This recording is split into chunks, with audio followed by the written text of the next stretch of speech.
GB News. Hello, I'm Patrick Christie's. And I'm Mercy Moroki. Make sure that you join us Monday to Thursday, 10 a.m. until midday, right here on GB News for To The Point. We're not afraid to talk about the topics that matter to you or the big topics that always matter. We cover absolutely everything, from the breaking political stories of the day to law and order, what's going on in the channel. We're not afraid to hold people to account. We always make sure we include your views on our show. Indeed, if you're thinking it, you can guarantee that we're saying it. So make sure you join the conversation with us, 10 a.m. until midday, Monday to Thursday, for To The Point on GB News. I'm Dan Wootton. Join me Monday to Thursday from 9 to 11 for the feistiest and most fun news debate on TV, where free speech reigns. I'll bring you a sharp take on the day's biggest stories, bombshell newsmaker interviews, and A-list guests. And I guarantee you, no spin, no bias, no censorship, and no reason to go to bed. That's Dan Wootton tonight, Monday to Thursdays from 9 on GB News.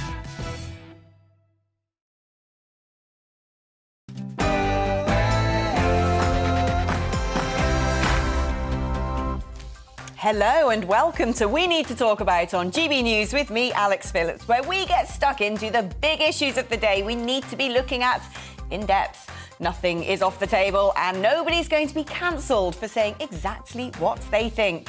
Keeping me company today is broadcaster and journalist Carol Malone. And here's what we're discussing on today's show. A typically theatrical PMQs and yet another call for Boris to apologise for something. This time over the Rayner article.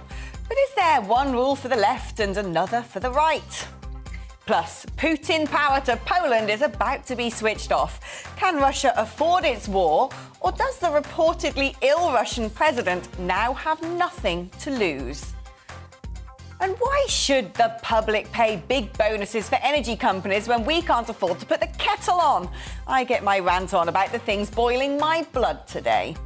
That's what we're talking about for the next hour. What do you need to get off your chest? Email me, gbviews@gbnews.uk, or you can tweet us at gbnews. But first, it's time for the GB News headlines with Rosie.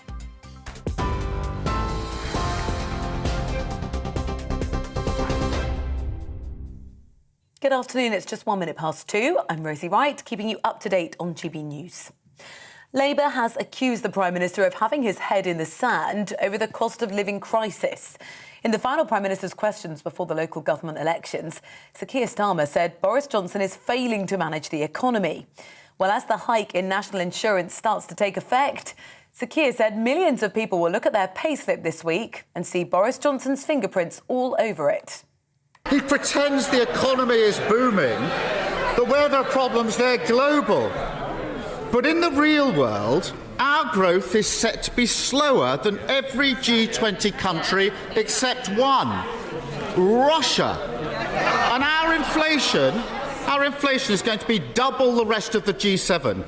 Does he think that denying the facts, staring him in the face, makes things better or worse? The Prime Minister responded by defending his record.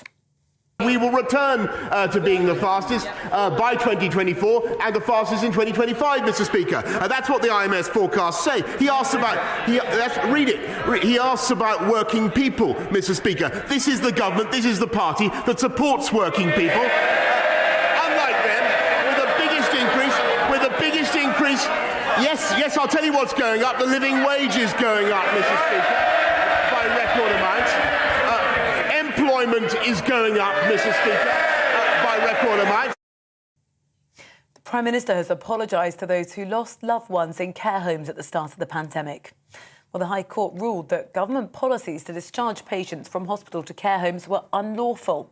The case was brought forward by two women whose fathers died from COVID-19 in 2020. Boris Johnson says that at the time, the government didn't know that COVID could be transmitted asymptomatically. The Prime Minister says the MPs sanctioned by Russia should regard it as a badge of honour. The retaliatory move from Russia comes ahead of a major speech by the Foreign Secretary, who's going to urge allies to send tanks and warplanes to Ukraine. Liz Truss will warn that the West must prepare for the long haul to ensure Russia is defeated. She'll also call for tougher economic sanctions to further isolate the country, including cutting off oil and gas imports once and for all. Greenpeace figures show the UK has imported around £220 million worth of Russian oil since President Putin started the war. Moscow is now being accused of blackmail after Gazprom halted gas supplies to Poland and threatened to do the same to Bulgaria. Both countries have refused to pay in rubles. European Commission President Ursula von der Leyen says the Russian move will backfire. The move that Russia did today is basically a move where Russia hurts itself. The Kremlin is hurting the Russian economy because they are cutting off themselves from important revenues. The chief whip is investigating claims that a Conservative MP has been caught watching pornography on his mobile phone in the Commons. Chris Hayton-Harris is vowing to take action after several newspapers reported the claims. The allegations came to light during a meeting of Conservative MPs.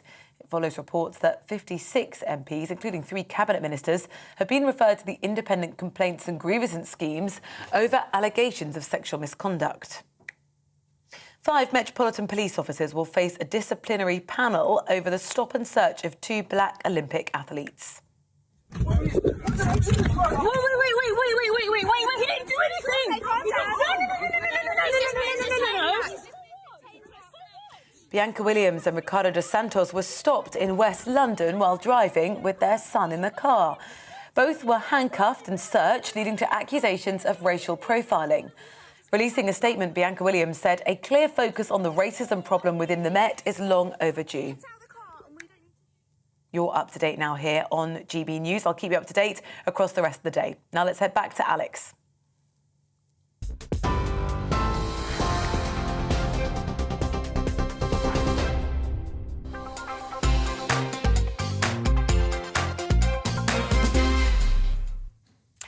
You're with We Need to Talk About on GB News with me, Alex Phillips. Now, we're starting the show today by turning our attention to Prime Minister's questions. Boris Johnson has been challenged on the ongoing row over the Daily Mail article accusing Labour's Angela Rayner of trying to distract the Prime Minister in the House by uncrossing and crossing her legs. On the ground in Westminster, with more on this, is our political editor, Darren McCaffrey. Darren, pugnacious Prime Minister's questions, as per usual. Get us up to speed on what went on. Yeah, indeed. Well, there was an awful lot of focus on the cost of living crisis, a lot of cheery MPs on both sides making an awful lot of noise as MPs prepare to break for the local elections next week. This will be the last PMQs for a couple of weeks. But it was really that issue of misogyny and sexism politics, particularly around Angela Rayner, the deputy leader, that really nosed off PMQs. The Prime Minister again reiterating his disgust over what had been reported in the Mail on Sunday, that is, that some Conservative MP suggested that Angela Rayner had been crossing and uncrossing her legs to distract the Prime Minister. Boris Johnson had literally texted Angela Rayner at the weekend to condemn all of this.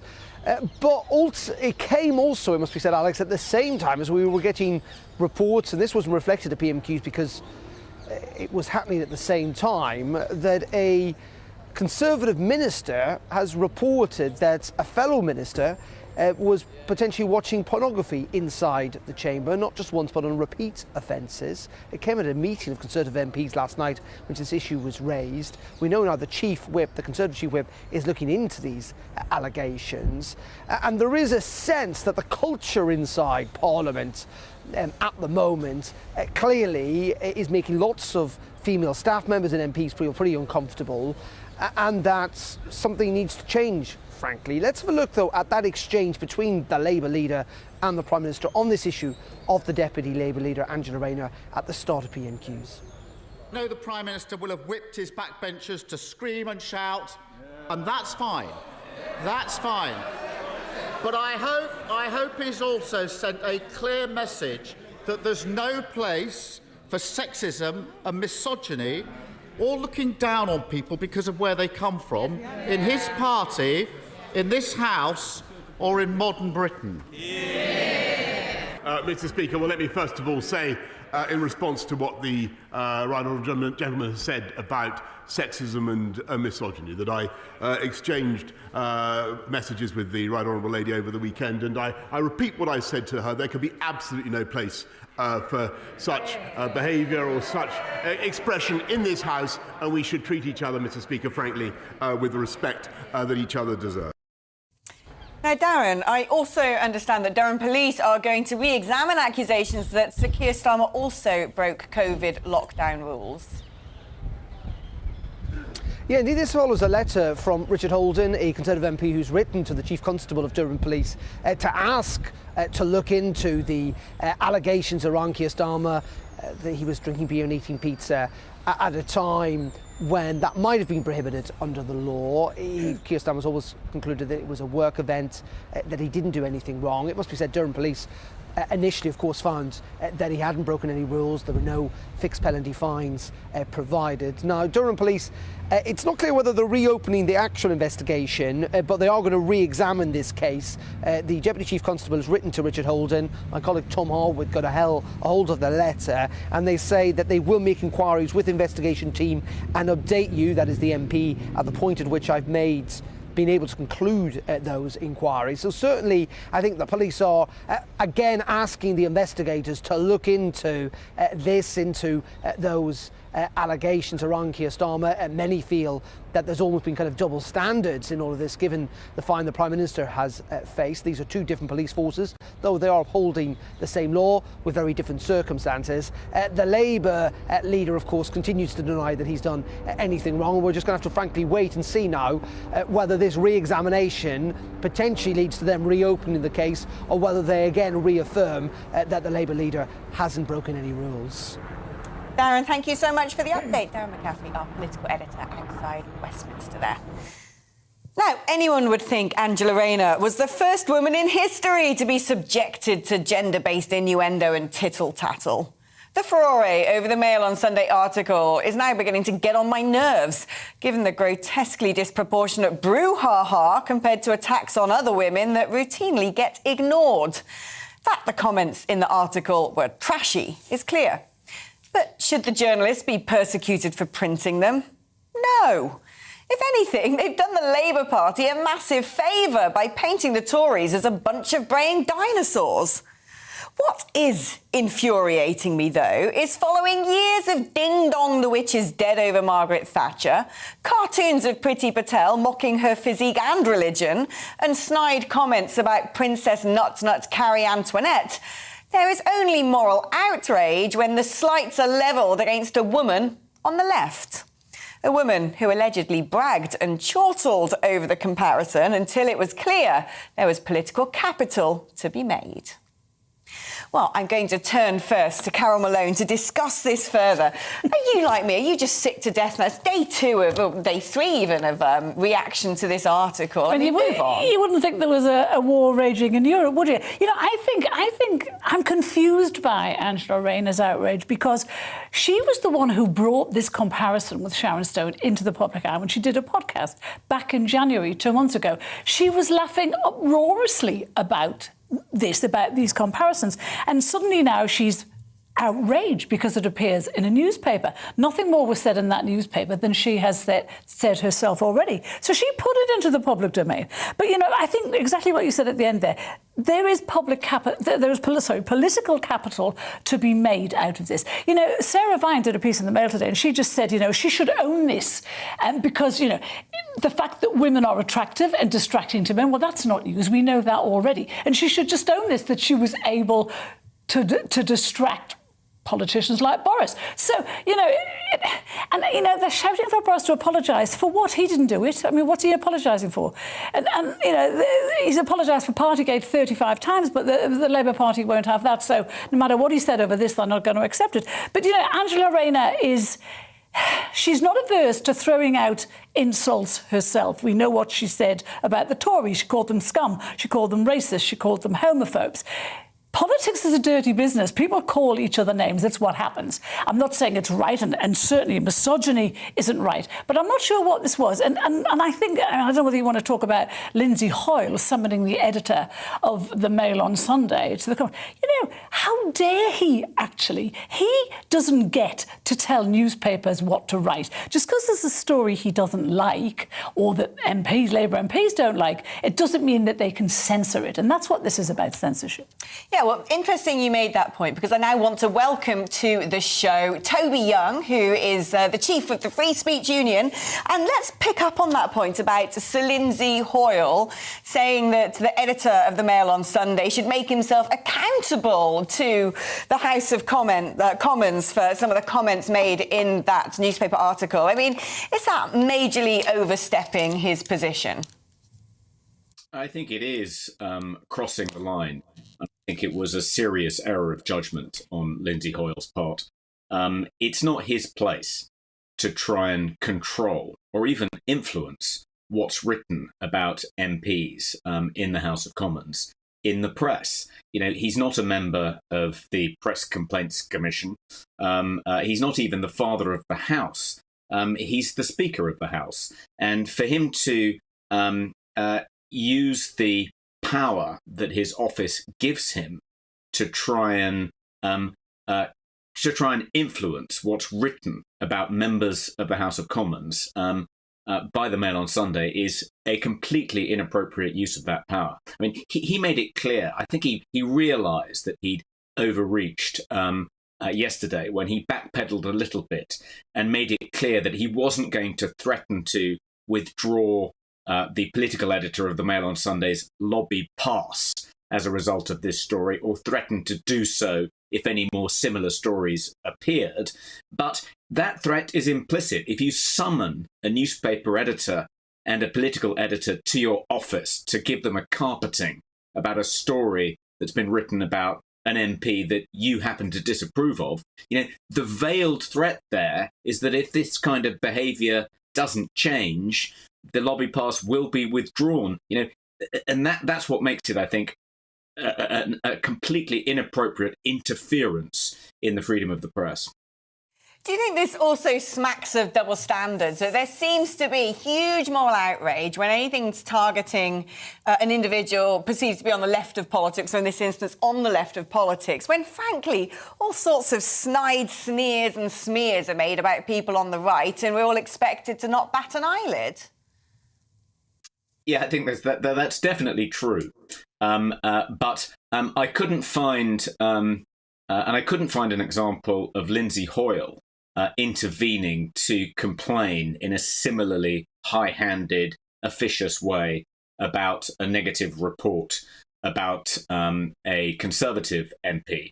But in one respect, I think John Bercow has behaved better than Lindsay Hoyle. I mean, you know, Lindsay Hoyle is John Bercow's superior in almost every respect. He radiates a calm authority. He's a bluff, convivial presence. You know, he's not the irritant. He's not the unctuous, pompous irritant that John Bercow was. But in this respect, I think John Bercow got it right and he got it wrong, because when there was all that furore, which you referred to earlier, over Steve Bell's cartoon of Priti Patel in 2020, in which he depicted the Home Secretary as having horns and a ring through her nose, and that was widely condemned, not just as misogynistic, but also as racist.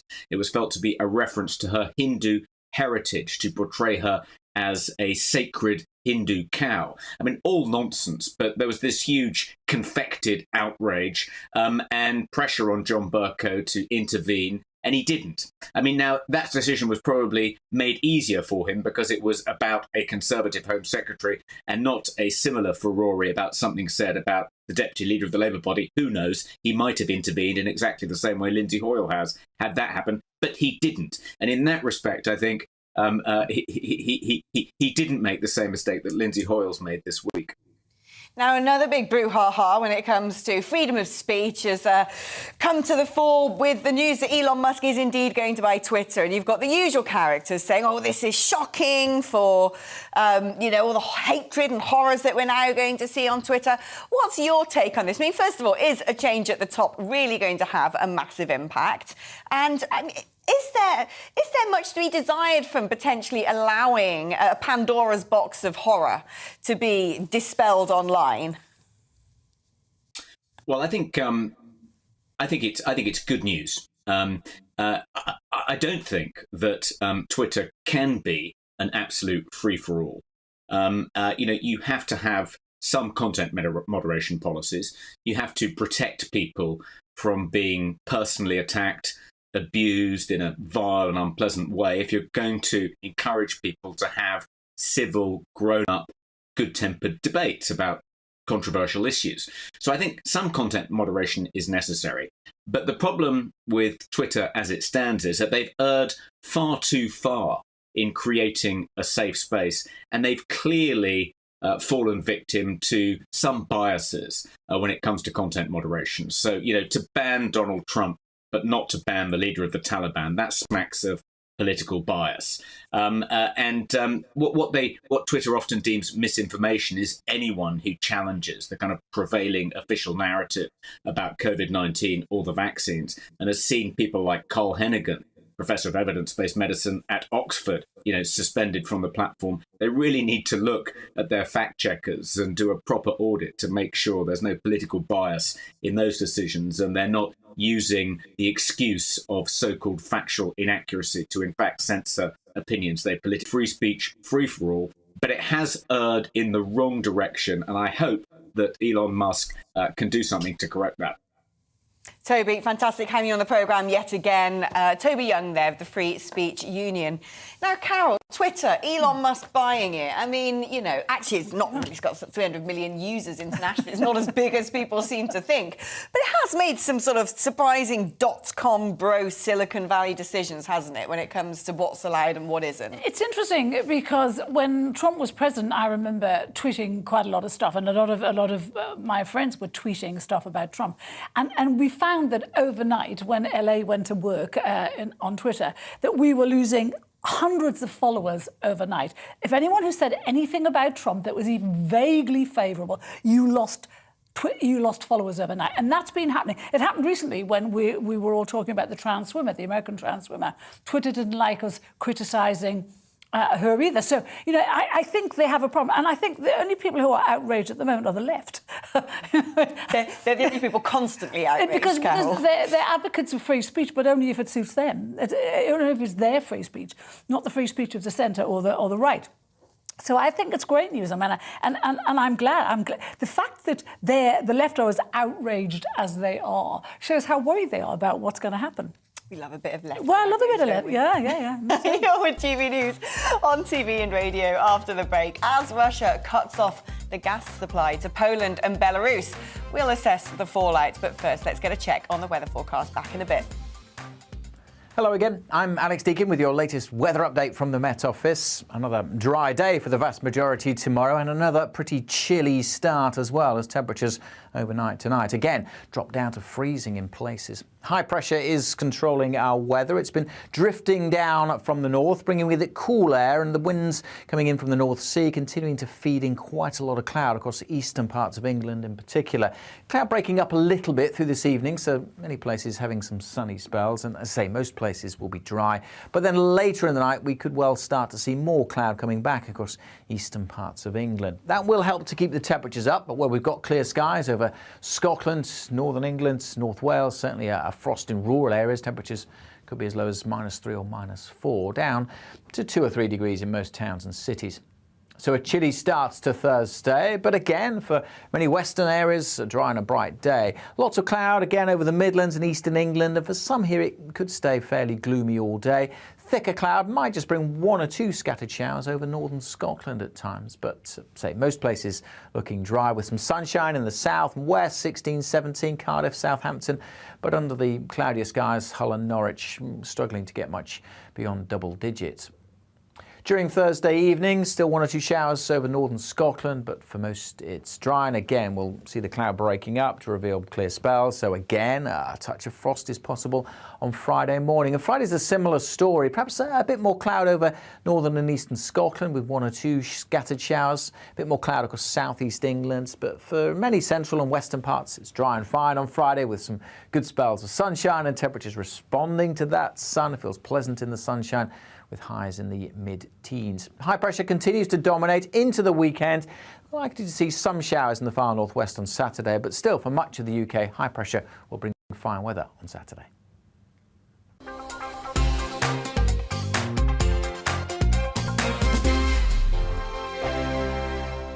Hello, I'm Michelle Dewberry, and you can join me every weekday 6 till 7 on Jubes and Kerr. Me and my panel will get stuck right into the day's events, and I can tell you, in fact, I can warn you, expect some robust debates, some strong opinions and perspectives from both sides of the fence. It's about you at home as well. I love to read out all of your comments, or at least as many as I can. So join me, Michelle Dewberry, Monday to Friday, 6 till 7 on Jubes and Kerr. On radio, they call it the drive time slot, 4 p.m. until 6 p.m. as listeners head home. It's that part of the schedule when the dust of the day's events begin to clarify, and we try to make sense of it for you. Brazier is drive time for radio and TV. It's fast, it's punchy, it's opinionated, there's a Brazier angle, and a little bit of levity. That's the question. That's two questions, actually. That's Brazier, Monday to Thursday, 4 till 6 on GB News. Hello, I'm Patrick Christie's. And I'm Mercy Moroki. Make sure that you join us Monday to Thursday, 10 a.m. until midday, right here on GB News for To The Point.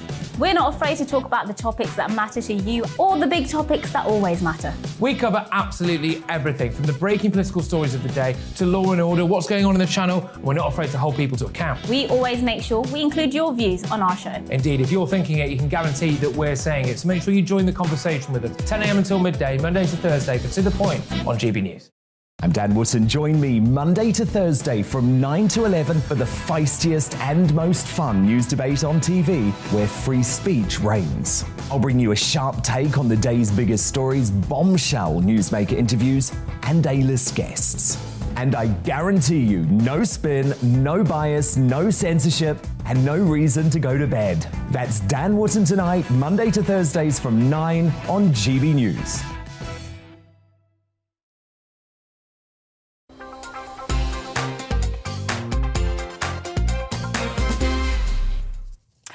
War is an expensive business. In fact, estimates suggest it could be costing Russia $20 billion a day. Yet Putin is somehow able to threaten European countries with switching off the gas, with many EU sanctions not coming into effect until the end of the year. The idea that Vlad is in the mood to retreat seems a long way off. So how will he react to James Heapy's comments that Ukraine could attack Russia with UK weapons? Is the war about to spill over into a dangerous new phase? Attacks in Moldova, supposedly by separatist rebels, could be false flag tactics to justify further Russian aggression.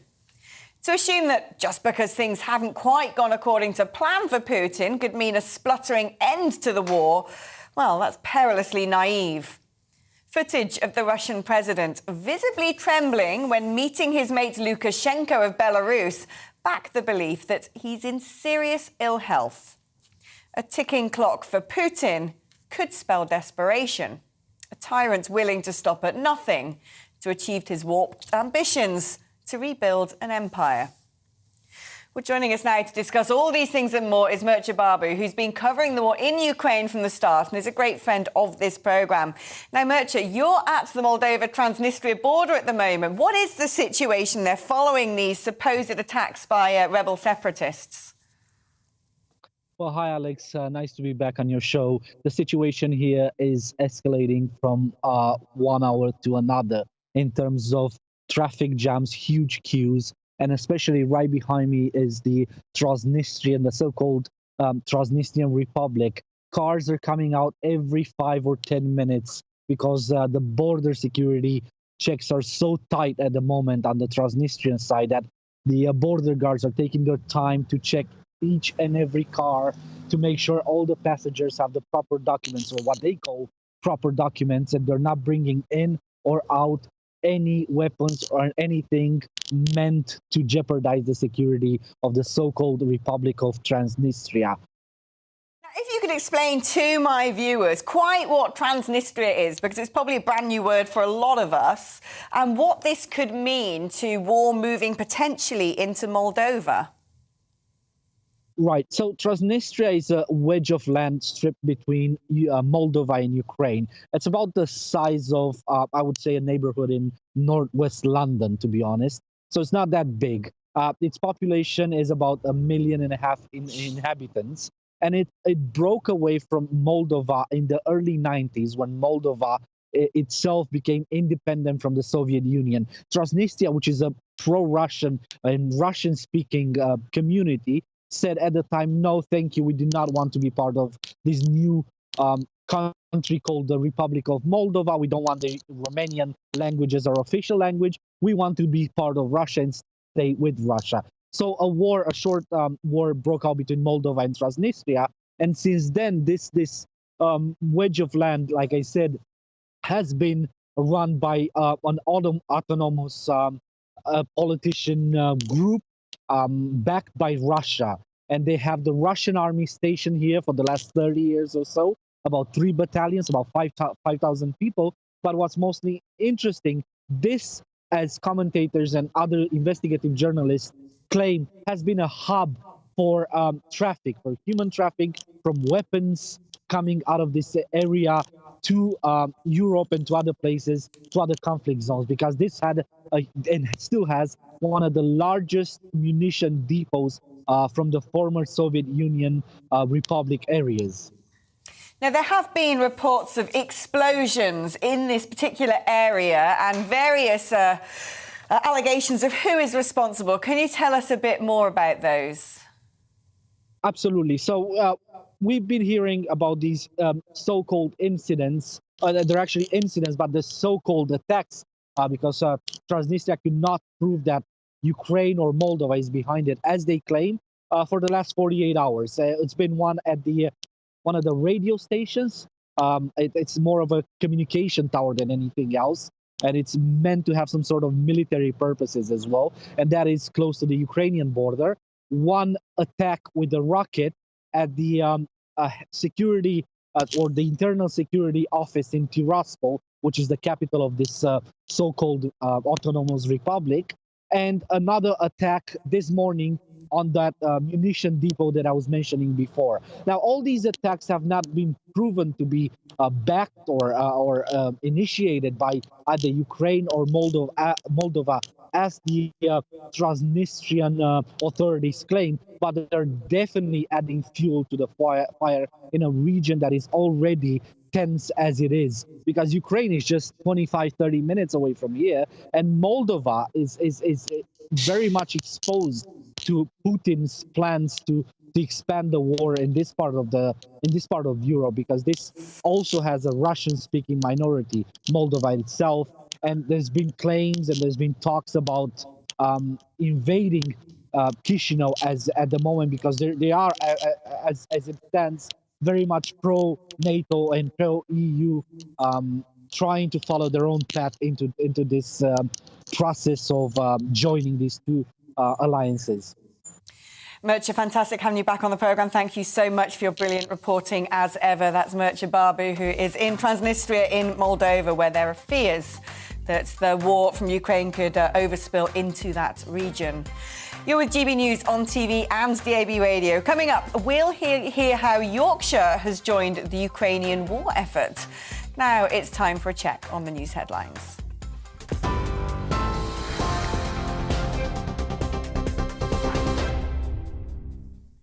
Good afternoon, it's 2:32. I'm Rosie Wright from GB News.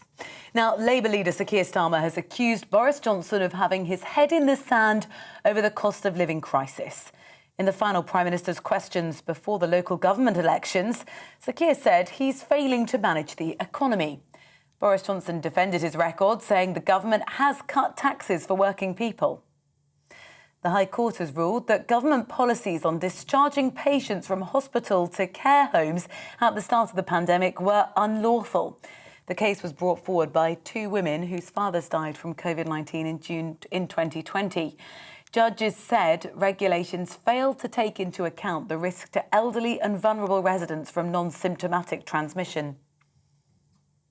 The Prime Minister says the 287 MPs sanctioned by Russia should regard it as a badge of honour. The retaliatory move from Russia comes ahead of a major speech by the Foreign Secretary, who will urge allies to send tanks and warplanes to Ukraine.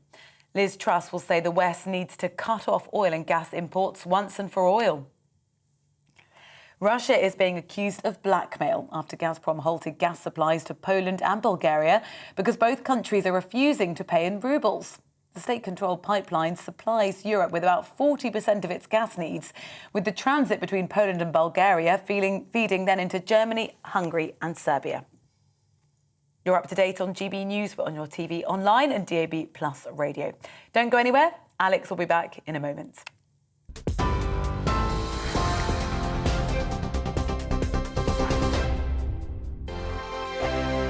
Hello, I'm Michelle Dewberry and you can join me every weekday 6 till 7 on Jubes and Kerr. Me and my panel will get stuck right into the day's events and I can tell you, in fact, I can warn you, expect some robust debate, some strong opinions and perspectives from both sides of the fence. It's about you at home as well. I love to read out all of your comments, or at least as many as I can. So join me, Michelle Dewberry, Monday to Friday, 6 till 7 on Jubes and Kerr.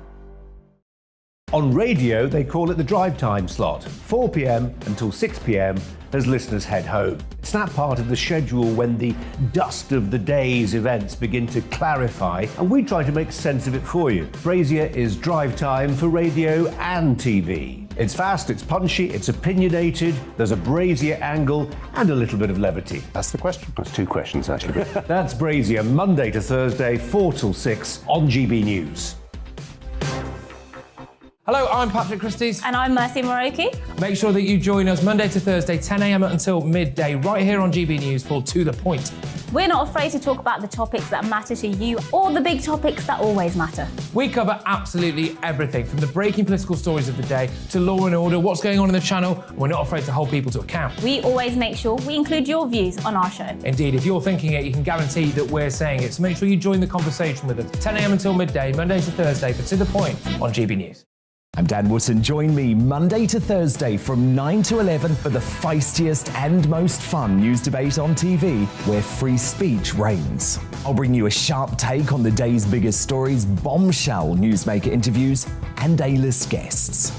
And I guarantee you, no spin, no bias, no censorship, and no reason to go to bed. That's Dan Wootton tonight, Monday to Thursdays from 9 on GB News.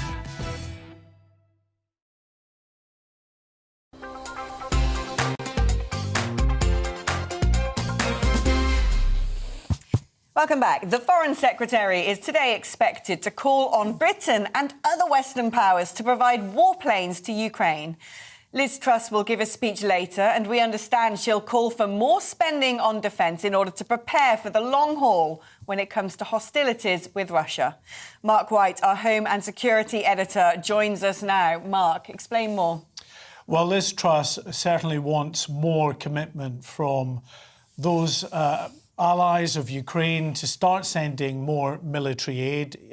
She knows that as far as Ukraine is concerned, they desperately need that heavy weaponry that President Zelensky has been calling for. There has been a reluctance to send some of the more heavy armoured equipment, such as the big guns, the tanks, etc. But now there has been a shift, and she wants to encourage and push more people into doing what Britain has been doing. Britain really has been at the forefront of these efforts to send military hardware out. There are thousands of anti-tank missile systems, now anti-air missile systems, and of course the bigger barreled guns as well. The longer reach weapons are going out there. Can I ask you a question? Yeah. You know, there has been a definite shift with Biden. I mean, a few weeks ago, he was talking about, like, he accepted there was going to be some form of Russian occupation in Ukraine. Suddenly he's changed. He's giving $3.4 billion as a military aid package. What's changed his mind? Because he's now saying it will never be occupied, Ukraine. What changed him? I'm not sure what has changed his mind as such, but there is a shift amongst all of the allies. It's very discernible in what we're seeing now. And I guess it's a commitment from them, a bit of backbone to be able to stand up to Russian aggression, because if they listen to the belly aching of President Putin and his fellow members of the Moscow government and back down just because he's threatening the possibility of using nuclear weapons, then what do? It's self-defeating, because you give in to him and he knows that all he needs to do the next time is to make those kind of threats. And now, in addition to, of course, all of the lethal aid that is now being sent out in increasing numbers, what we've got as well as humanitarian aid. Yeah. And that's going out in very significant quantities. Britain, again, at the spearhead really of doing that, £220 million in humanitarian aid. And some of the latest equipment that's going out there are these armoured ambulances. Now, these are ex-military vehicles that are being redeveloped, refurbished and sent out to Ukraine. I've been taking a look at what one Yorkshire factory has been doing as part of the Ukrainian war effort. Inside this vast facility, they're working flat out. A Yorkshire ambulance manufacturer now playing its part in the Ukrainian war effort. But these are no ordinary ambulances. They are specially converted former British military armoured vehicles, providing Ukrainian medics with far better protection in the conflict zone. The company, Venari, normally supplies the vast majority of UK ambulances. But all that's on hold as everyone here is desperate to help Ukraine. Something that we've seen on this project, like no other, is that the guys are coming from the homes where they've been watching the news with the war unfolding. And for them and for myself and for all of us, it doesn't seem to be business at the minute. This is personal. And the guys are building with that personal edge to them. They're working through the break times. They're starting an hour earlier without clocking in. They're finishing later with, whilst clocking out before. We're all putting in over and above. It's nothing by comparison to what the Ukrainians are doing on a daily basis. Less than a month after they started this process, the company has already converted around 50 armoured vehicles into ambulances. The first 15 have now been delivered, driven to the region by Venari staff and handed over to Ukrainian medics. The Ukrainian authorities tell us they've been losing around 15 ambulances a day in the conflict. So these specially designed armoured ambulances, better able to resist gunfire and explosions, have never been more urgently needed. At the very least, the Russians have been indiscriminate in their targeting. But many Ukrainians claim their medics have, in some instances, been deliberately targeted. Earlier this month, this former NHS ambulance was badly damaged by shell fire outside a hospital in southern Ukraine. The loss of ambulances has forced locals to use completely unsuitable vehicles to transport the injured. An ambulance is a good piece of kit and it's designed to do its job, but take away that infrastructure, take away the safety and add in maybe sniper fire and maybe close-on explosions and the rugged terrain of a conflict zone, and you've now got the perfect vehicle to do that. Conservative MP Andrew Percy, a community first responder with the ambulance service, helped shape the idea of giving these ex-military vehicles a new lease of life. They were all in their battle, army green with the cam webbing on it, the camouflage webbing, and they had the spent shells. So these vehicles have seen action in Afghanistan, surplus to requirements, and now being reprofiled in this way. And they are sadly needed. The fact that you need to have armoured ambulances is in itself a bit sad, really. And it speaks to the aggression with which the Russians are attacking Ukraine. Every day, more of these ambulances roll out of this plant en route to Ukraine. Private donations and government grants should ensure dozens more are converted and sent off in the weeks ahead. Mark White, GB News, Goole in East Yorkshire. Well, let's go back to broadcaster and journalist Carol Malone. Carol, do you get the sense that the longer this drags on, the greater risk there is of escalation? And NATO is the biggest combined military force in the world. Is it about time that we were the ones to up the ante and do more to shut this down? Completely. We did nothing in Crimea, we did nothing in Georgia, we did nothing in Syria. We let Putin threaten us then with the N-word back then as well. And we have to do something now, because if we don't, it makes other countries vulnerable. It makes Poland vulnerable. It makes the Czech Republic vulnerable. It makes the Baltic states vulnerable. We've just seen their Moldova. So he has to be stopped this time. enough appeasement of Putin, and let's just end this. You know, it is incredible. You know, what's his name yesterday? Lavrov was saying, you know, that we have started the Third World War. No, they started the war. They invaded a democratic country, which until a few weeks ago, people were living just like we're living right now, had the kind of lives that we had, and Putin invaded that. So no, he can't be allowed to carry on into this and do it anywhere else, in fact, as well. So we need to give Zelensky the weapons, not just to stop Russian invasion, but to win the war. Ukraine have to win this war, basically. Carol, thank you. It's a pleasure. Now, it's the age-old Victorian stereotype that women are somehow hysterical, while men must carry the weight of the world on their shoulders, struggling under the duress of demanding wives. Oh, it's the sort of Dickensian nonsense you would hope finds no traction in the 21st century. Well, in the ugly ongoing trial between two equally repulsive people, Johnny Depp and Amber Heard, it appears his mental illness makes him a beleaguered victim, but hers the monster. Joining me is psychologist and author of Sexy But Psycho, uncovering the psychiatric labelling of women and girls, Dr. Jessica Taylor. Who better to talk to on this? Now, this trial, I mean, it's hardly edifying for either side, but we are beginning to see these sorts of tropes come out again, aren't we, of histrionic women versus poor, victimised men?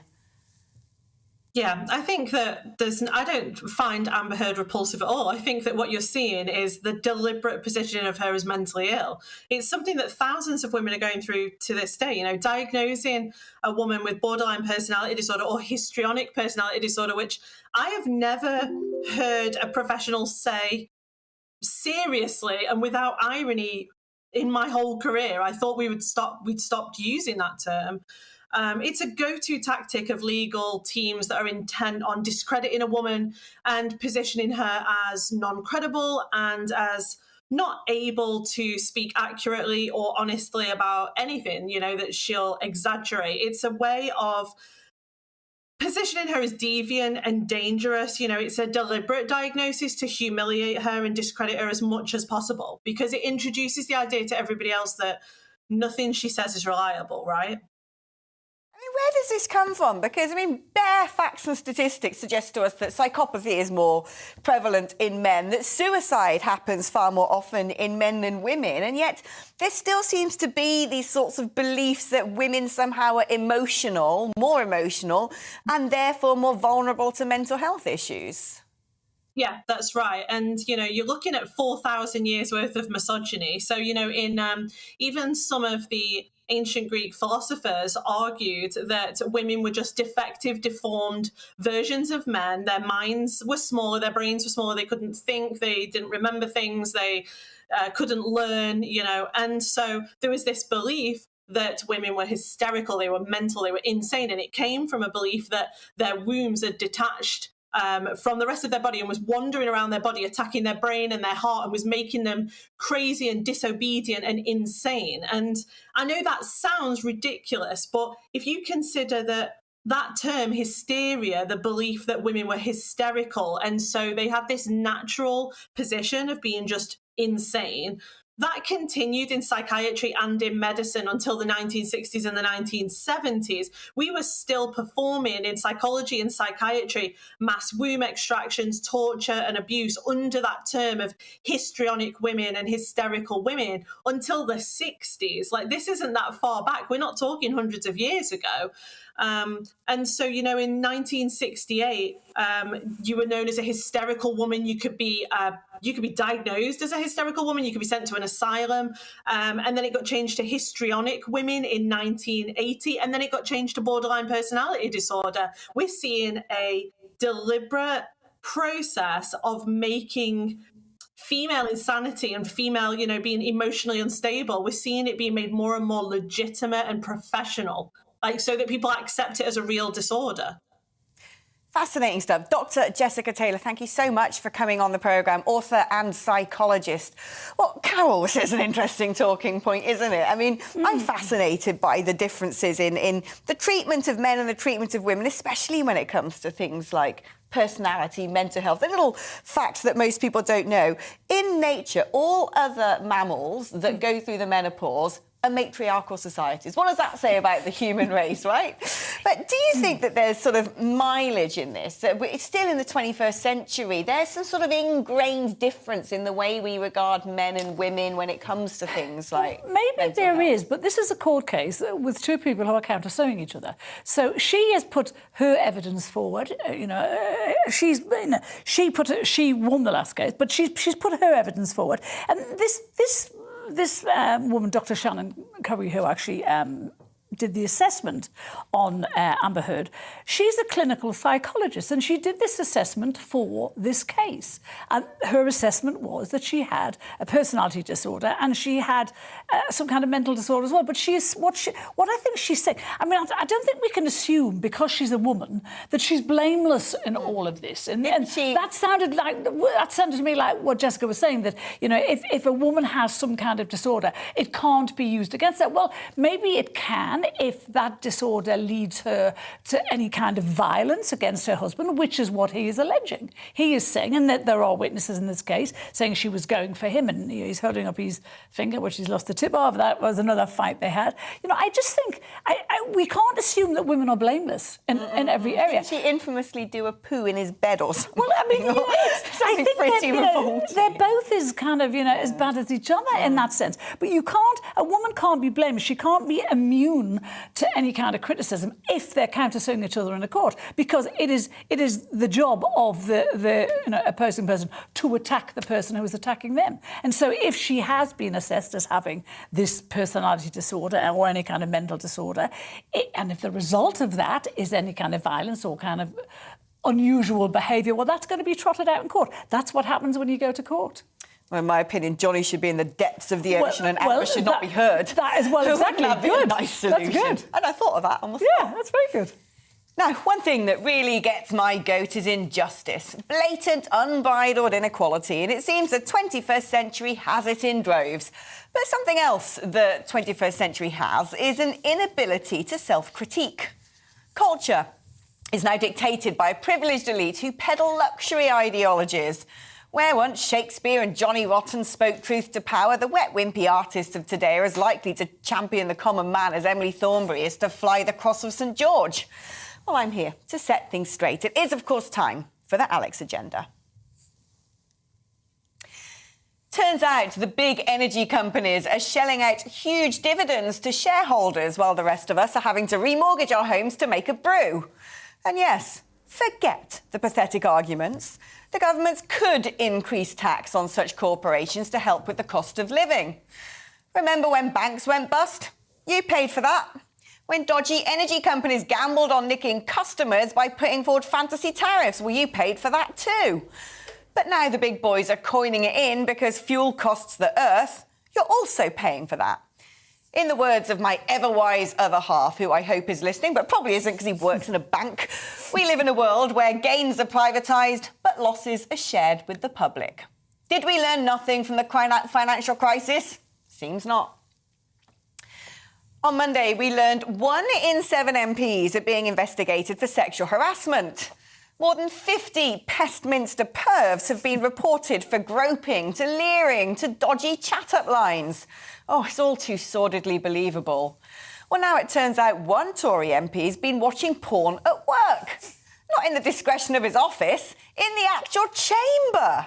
The utter audacity of it. And here we have a government with probably the most important piece of legislation in a generation, the Online Safety Bill, to control the cesspit of the internet where kiddies are groomed and sex acts that would make Jimmy Savile wince are just at the click of a mouse. Something tells me when it comes to small c conservative values, bonking Boris and his brown-noder Doris will be to safeguarding what Putin is to peace. Let's hope I'm proven very wrong. The envy of the world, our NHS. Let's all pause to clap. Yeah, that's right. Don't forget to do that. Well, it's come out second to bottom in a World Healthcare League table. Only America beats us in badness, as it ironically spends even more on even crapper outcomes. Civitas analysed survival rates and life expectancy and found Britain to be the sick man of the developed world. Is anyone surprised? I'm not. But can we expect change anytime soon? I wouldn't count on it. Until we can have a grown-up conversation about why we're fat, who gets to use the NHS and whether the communist model is fit for purpose, well, the NHS is doomed to only get sicker. And in the most shocking news of the day, Prince Harry has done some kind of podcast on mental health. Oh, who'd have thunk it? Does he have any other topic of conversation? Poor lad probably wouldn't have a thought in his skull if his wife and his shrink weren't around. He's raved about how different Californian therapy is to British therapy. Well, that's bleeding obvious. The good old British stiff upper lip versus the Hollywood bent for narcissism that actually encourages people to have a mental illness or identity crisis. If you want to see madness on steroids, you only have to look across the pond. Something makes me think therapy is the problem, not the answer. But who would ever accuse a multi-billion-dollar industry of trying to drum up some custom? Well, Carol, lots to get your teeth into. Where are we going to start? Where do you want to begin? Oh, well, I don't know. I mean, I think the NHS is a good place to begin because, as Civitas saying, we're the sick man of the world. This is true. You know, when people are dying of cancers in this country, very common cancers, esophageal, lung, bowel cancers, they're dying when they shouldn't die because there are therapies out there and treatments to cure them and to let them live on, and they're not getting them. And this is not new. There was a big global, I think the World Health Organization started a big global survey in the 90s. And we're worse now than we were back then. Our death rate is worse now than it was back then. So nothing is changing. And the reason nothing is changing is because the NHS has become a sacred cow. I mean, you were clapping there for fun. But the bottom line is we're clapping an organisation that doesn't work. We're clapping an organisation, and Lawrence Fox got plastered for saying this. You know, he said, and I think he might have said it here, he said that, you know, the NHS can't cope with a virus that has a 99% success rate. That's not the fault of the doctors and nurses. That's the fault of a bloated organisation that can't manage itself. And until we start looking at that properly, and we've got to stop eulogising, because until we do, nothing's going to change. Why should it change when we say all the time, our NHS is the best in the world? No, it's not, actually. We've just found out from this report, we're second bottom in the world, and that's not a good place to be. Yeah, it's not good at all. Carol, it's been delightful having you on the show. You too. Please do come back. Yes, I love it. I'm feeling we might have lost a few viewers with our feminism on heat. Yeah. Well, that's all I've got time for. Some of you may be relieved to hear. You can join me same place, same time again tomorrow. You know by now, 2 o'clock on this very channel. Coming up next, of course, it's The Briefing. Do stay tuned. Have a lovely afternoon and evening from me. But it's bye-bye. Hello again, I'm Alex Deakin with your latest weather update from the Met Office. Another dry day for the vast majority tomorrow, and another pretty chilly start as well, as temperatures overnight tonight again drop down to freezing in places. High pressure is controlling our weather. It's been drifting down from the north, bringing with it cool air, and the winds coming in from the North Sea continuing to feed in quite a lot of cloud across the eastern parts of England in particular. Cloud breaking up a little bit through this evening, so many places having some sunny spells, and as I say, most places will be dry. But then later in the night we could well start to see more cloud coming back across eastern parts of England. That will help to keep the temperatures up, but where we've got clear skies over Scotland, northern England, North Wales, certainly a frost in rural areas. Temperatures could be as low as -3 or -4, down to 2 or 3 degrees in most towns and cities.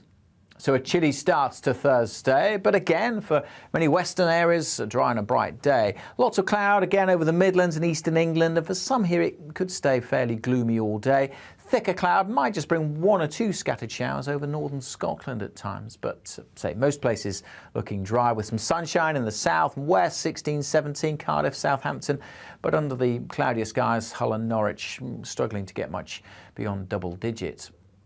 During Thursday evening, still 1 or 2 showers over northern Scotland, but for most it's dry, and again we'll see the cloud breaking up to reveal clear spells. So again, a touch of frost is possible on Friday morning. And Friday's a similar story, perhaps a bit more cloud over northern and eastern Scotland with 1 or 2 scattered showers, a bit more cloud across southeast England, but for many central and western parts it's dry and fine on Friday with some good spells of sunshine and temperatures responding to that sun. It feels pleasant in the sunshine, with highs in the mid-teens. High pressure continues to dominate into the weekend.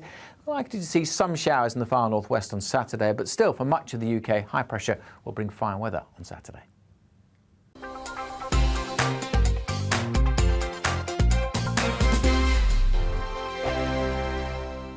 Hello, I'm Michelle Dewberry, and you can join me every weekday 6 till 7 on Jubes and Kerr. Me and my panel will get stuck right into the day's events, and I can tell you, in fact, I can warn you, expect some robust debates, some strong opinions and perspectives from both sides of the fence. It's about you at home as well. I love to read out all of your comments, or at least as many as I can. So join me, Michelle Dewberry, Monday to Friday, 6 till 7 on Jubes and Kerr. On radio, they call it the drive